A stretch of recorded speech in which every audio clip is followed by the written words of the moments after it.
بسم اللہ الرحمن الرحیم ادع الى سبیل ربک بالحکمت والموعظة الحسنة وجادلهم باللتی ہی احسن۔ الحمدللہ رب العالمین والعاقبۃ للمتقین والصلاۃ والسلام علی رسولہ الکریم، اما بعد۔ باتیں حدیث نمبر 3668 کے تعلق سے چل رہی تھی، جس میں واقعہ بیان ہوا ہے کہ آپ صلی اللہ علیہ وسلم کی وفات کے بعد ابوبکر رضی اللہ تعالیٰ عنہ نے لوگوں کے درمیان خطبہ دیا۔ چنانچہ اسی درمیان بات یہ ہوئی کہ انصار کے کچھ لوگ ثقیفہ بنی ساعدہ میں سعد بن عبادہ کے پاس اکٹھا ہو گئے، اور انہوں نے کہا ہم چاہتے ہیں کہ امیر دو ہو، ایک انصار میں سے ہو اور ایک مہاجرین میں سے ہو، اور دونوں مل کر حکومت کریں، چلائیں۔ جب ابوبکر رضی اللہ عنہ کو یہ خبر پہنچی کہ بھئی ثقیفہ بنی ساعدہ میں بیٹھ کر ایسی باتیں ہو رہی ہیں، تو آپ صلی اللہ علیہ وسلم تو ابو بکر، عمر بن خطاب اور ابو عبیدہ بن جراح وہاں بھی پہنچے۔ جب وہاں پہنچے تو عمر رضی اللہ تعالیٰ عنہ نے بات شروع کر دی، یعنی بات شروع کرنا چاہیے، تو ابو بکر رضی اللہ تعالیٰ عنہ نے انہیں منع کر دیا۔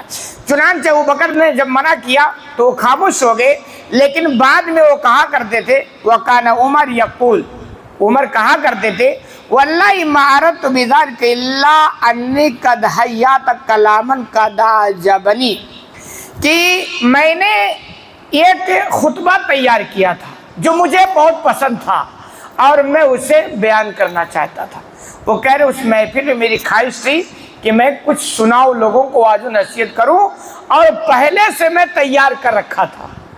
یہ آپ جو سنتے ہیں نا تقریر خطبہ وغیرہ، یہ ایسا مسئلہ نہیں ہے کہ بٹن دبا دو چالو ہو جائیں مولوی صاحب جی، اس کے لیے محنت کرنی پڑتی ہے، ٹائم لگتا ہے، انرجی لگانی پڑتی ہے۔ آپ دیکھیں وہاں بھی عمر کہہ رہے میں نے تیار کیا تھا، ایک تقریر تیار کی تھی اور میری خواہش تھی کہ میں وہاں بیان کروں، لیکن ابوبکر رضی اللہ تعالیٰ نے منع کر دیا۔ کہہ رہے خشیت اللہ یبلغہ ابو بکر، اور مجھے ڈر تھا کہ میں ابو بکر کے برابری کو نہیں پہنچ سکتا ہوں، یعنی اس میدان میں کہ ان کو بھی خطبہ دینا تھا، ان کو بھی دینا تھا، تو اخروی طور پر کمپٹیشن درست ہونا بھی چاہیے کہ میں فلاں سے آگے بڑھ جاؤں آخرت کی تیاری کے اعتبار سے، اس میں کوئی معیوب بات نہیں ہے۔ کہہ رہے پھر کیا ہوا، ثم تکلم ابو بکر، پھر ابو بکر رضی اللہ تعالیٰ عنہ نے بات شروع کی اس محفل میں جہاں سارے لوگ بیٹھے ہیں، اور کہہ رہے ایک امیر ہمارا ہوگا اور ایک مہاجرین میں سے ہوگا، تو اس میں ابو بکر رضی اللہ تعالیٰ نے بات شروع کی۔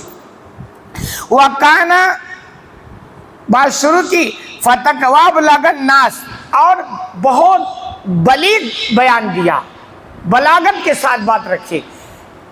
جب آدمی بات کرتا ہے دو چیزیں عام طور پر پائی جاتی ہیں، ایک فصاحت، ایک بلاغت۔ فصاحت کا مطلب ہوتا ہے بات دو دو چار کی طرف صاف صاف سمجھ میں آ جائے۔ اگر میری بات آپ کو سمجھ میں آ گئی اس کا مطلب میری بات میں فصاحت ہے۔ آگے اس سے بڑھ کے یہ ہوتا ہے کہ بات بندے نے سمجھا بھی ہے اور اس کے دل کو چھو گئی ہے، اثر کر گیا ہے، اس کو بولا جاتا ہے کہ بھئی یہ بلاغت پائی گئی۔ تو کہا جاتا ہے کلام بڑا بلیغ تھا جو دل کو چھو گئی۔ تو وہی کہہ رہے ہیں ابوبکر رضی اللہ تعالیٰ نے وہاں خطبہ دیا اور زبردست خطبہ دیا، بلیغ کلام انہوں نے وہاں بیان کی۔ کہہ رہے سمت فقال علی کلامہ، راوی کہتے ہیں کہ ابوبکر نے اپنے کلام میں کہا نحن الامراء وانتم الوزراء، یعنی بہت ساری باتیں کہی، اور انہیں میں انہوں نے کہا کہ امیر ہم ہوں گے اور تم وزیر رہو گے، یعنی امیر جو ہوں گے، خلیفہ ہوں گے، وہ قریش سے ہوں گے، حدیث سے بھی اس کی رہنمائی ملتی ہے، اور عمرہ کے نیچے جو وزراء ہوتے ہیں وہ تمہارا درجہ رہے گا، یعنی انصار میں سے امیر نہیں ہو سکتا ہے۔ فقال حباب بن المنذر، جب یہ بات ابوبکر نے کہی تو حباب بن المنذر ایک انصاری صحابی، تو انہوں نے کہا لا واللہ لا نفعل منا امیر ومنکم امیر، تو انہوں نے کہا نہیں اللہ کی قسم ایسا نہیں ہوگا، ایک امیر ہم میں سے ہوگا اور ایک امیر تم میں سے ہوگا، بات یہاں بگڑنے والی۔ اور شیطان پورا موقع کے تلاش میں ایسے موقع پر رہتا ہے، لیکن چونکہ یہ بہت زیادہ ہائی لیول کے ایمان والے تھے تو یہاں شیطان گادانا نہیں گلا، لیکن انسانی جو کمزوری ہوتی ہے نا اس کا تو اظہار کہیں نہ کہیں ہو ہی جاتا ہے۔ تو حباب بن منذر کہتے ہیں نہیں اللہ کی قسم ایسا نہیں ہوگا، ہم بھی قربانی دیے، آپ بھی قربانی، یعنی ان کے کلام کا خلاصہ ایک امیر آپ میں سے ہوگا اور ایک امیر ہم میں سے ہوگا۔ حالانکہ سسٹم صحیح نہیں ہے بھئی، ایک میان میں ایک تلوار ہوتا ہے، ایک جنگل میں ایک ہی شیر ہوتا ہے، تو حاکم تو ایک ہی ہوگا، دو ہو کے کیسے چلے گی؟ تو کہہ رہے تو فقال ابو بکر، تو ابو بکر نے پھر کہا لا ولکن الامراء وانتم الوزراء، نہیں، امیر ہم میں سے ہوں گے اور تم میں سے وزیر ہوں گے۔ ہم کیوں اوسط العرب دارن، یہ جو قریش ہیں یہ عرب کے اندر سب سے بہترین لوگ ہیں۔ امیر کے لیے جو نبی نے انتخاب فرمائی ہے کہ وہ قریش میں سے ہوں گے، ویسے نہیں ہے، ان کے اندر اللہ نے صلاحیت دی ہے اور نبی کے ذریعے رہنمائی مل گئی ہے۔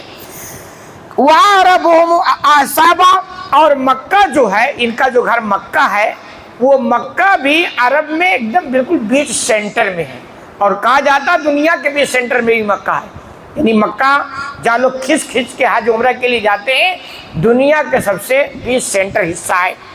فَبَایُوا عمر بن الخطاب او ابا عبیدہ بن الجراح، ابو بکر رضی اللہ تعالیٰ نے یہ بات کہتے ہوئے کہی کہ آپ چاہو تو تم عمر بن خطاب کے ہاتھ پر بیعت کر لو یا عبیدہ بن جراح، یعنی دونوں یہ قریش سے ہیں، ان دونوں میں سے جس کو چاہو آپ امیر بنا لو۔ ابو بکر خود کا نام پیش نہیں کر رہے ہیں، اور سمجھداری یہی ہے کہ ذمہ داریوں سے جتنا زیادہ بچا جائے، بھاگا جائے، یہی اسی میں خیر ہے۔ اس لیے آپ دیکھیں گے ہمیشہ اللہ والے ذمہ داریوں سے بہت دور بھاگتے تھے۔ آج تو ذمہ داری کے لیے لوگ لڑتے ہیں، وہ لڑتے نہیں تھے، بھاگتے تھے، اللہ یہ کہ بھئی مجبوری ہو جائے، لوگ دباؤ بنا دے، اس کے علاوہ مسئلہ حل نہیں ہے کوئی، تیار، وہ مجبوری الگ چیز ہے، لیکن خود بڑھ چڑھ کے حصہ لینا، جھگڑا کرنا، پنگا کرنا کہ نہیں صاحب مجھے ہی آگے کرو، یہ درست نہیں ہے۔ تو ابو بکر کہہ رہے ہیں کہ چاہو تو یعنی عمر کو خلیفہ بنا لو، یہ چاہو تو عبیدہ بن جراح کو، اور اپنا نام نہیں لے رہے۔ فقال عمر بل نبایعک انت، تو عمر کہتے ہیں نہیں، ہم تو آپ کے ہاتھ پر بیعت کریں گے، یعنی آپ کو خلیفہ بنائیں گے۔ کون کہہ رہا ہے؟ عمر۔ اب دیکھو وہی عمر ہے جو آخرت کا معاملہ آتا تھا تو ابو بکر سے بڑھنے کی کوشش کرتے تھے کہ میں ان سے زیادہ خرچ کر لوں، اس سے زیادہ نہیں، آخرت کے معاملے میں چلتا ہے، لیکن جب دنیا کی باری آ گئی تو عمر کہہ رہے نہیں، ابو بکر آپ ہوں گے، جبکہ عمر کے اندر بھی اچھی خاصی صلاحیت تھی، لیکن نہیں، کیونکہ نبی کے بڑے قریبی تھے۔ تو عمر نے کہا نہیں، ابو بکر آپ ہوں گے۔ کیوں ہوں گے؟ انت سیدنا، آپ ہمارے سردار ہیں، ہم تسلیم کرتے ہیں کہ آپ ہمارے سردار ہیں، وخیرنا واحبنا الی رسول اللہ صلی اللہ علیہ وسلم، اور ہم میں سب سے بہتر ہیں۔ کون کہ عمر کہہ رہے ہیں کس کے بارے میں؟ ابو بکر کے بارے میں، آپ ہمارے سردار ہیں، ہم میں سب سے بہتر ہیں، اور آپ صلی اللہ علیہ وسلم کے ہم میں سب سے محبوب بھی ہیں۔ صحابہ میں سب سے محبوب کیا ہے؟ آپ ہیں، اور اشارہ بھی ہے کہ آپ کی زندگی میں ابو بکر نے مصلی پہ کھڑے ہو کر نماز ہی پڑھائی ہے، اور ایسے بہت سے اشارے تھے کہ نبی کے بعد ذمہ داری ابو بکر سنبھالیں گے، جو وہ سمجھ رہے تھے۔ کہہ رہے فاخذ عمر بیدہ فبایعہ ابایعہ الناس، چنانچہ عمر رضی اللہ تعالیٰ نے ابو بکر کا ہاتھ پکڑ لیا اور بیعت کی، پھر لوگوں نے بھی ان کے ہاتھ پر بیعت شروع کر دی۔ بیعت کرنے کا مطلب کہ بھائی ہاتھ میں ہاتھ دے دے اور کہے کہ بھائی ہم آپ کی اطاعت کرنے کو تیار ہیں، آپ جو حکم کریں گے ہم ماننے کو تیار ہیں، آپ کی رہنمائی ہو قبول کریں گے۔ تو کہہ رہے جب عمر نے شروع کی یہ سلسلہ بیعت کا تو لوگوں نے بھی شروع کر دی۔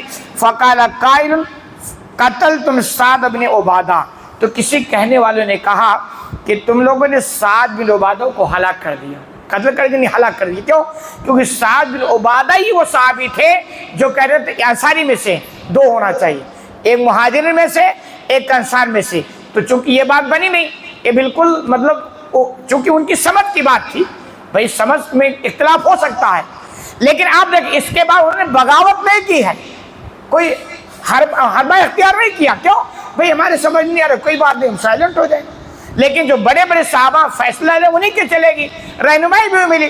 تو کسی نے کہا اسی میں سے کہ سعد بن عبادہ تو ہلاک ہو گئی، یعنی ان کی جو منشا تھی، ان کا جو مقصد تھا وہ چل نہیں پایا۔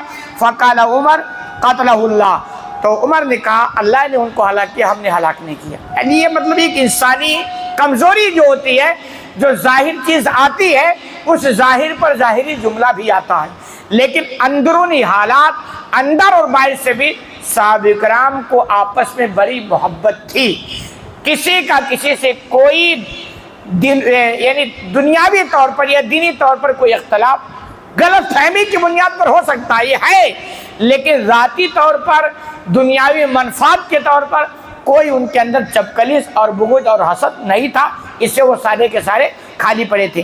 تو رہنمائی جب مل گئی کہ امیر قریش سے ہوگا، چنانچہ سب نے مل کر کے ابوبکر رضی اللہ تعالیٰ عنہ کو امیر بنا لیا، اور اس کے بعد حکومت کا سلسلہ آگے شروع ہو گیا۔